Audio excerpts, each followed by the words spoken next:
So historically, a lot of when it came to dredge material, the perception was that this sediment was almost viewed as a contaminant. So the focus here is with beneficial use is that we can keep the sediment within its natural system, understand that it is not necessarily a contaminant, that it's a resource that we can use to increase elevation on our wetlands or low-lying areas, to build natural features, to help better manage our navigation channels, whether that be through berms or whether that be through levees or any sort of natural infrastructure that we can utilize this sediment for, as opposed to removing it from the system.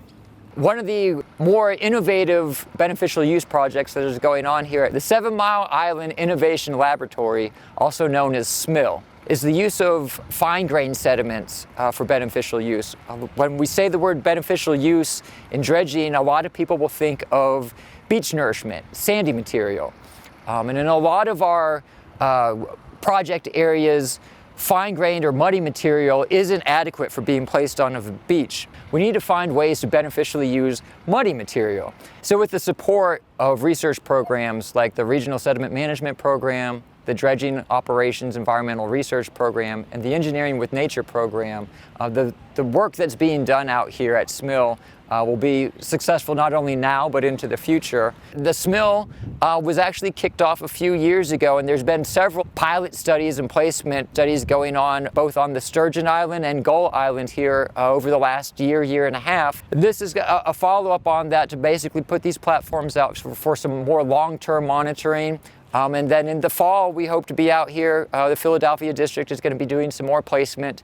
And so we'll have pre-existing condition data for that, and then be able to monitor through placement and following. There was a nearshore berm of sediment placed, and we have a set of platforms that are aimed at evaluating how that's dissipating wave energy and where that sediment might be moving. Additionally, there was some sediment placed in the interior of the wetland. That was in a thin layer placement configuration, so a thin layer dispersed over a wide area.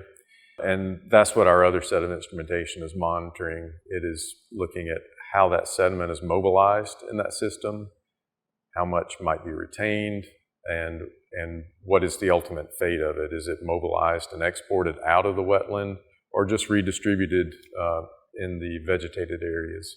So in this particular environment, the shallowness and the limited access is a real challenge. So we have these narrow tidal creeks that we have limited capability to get equipment and materials in, and that presents another problem, which is just limited time of access. So we have to quickly ferry these materials in, get them constructed, and get out, or spend the night on the salt marsh.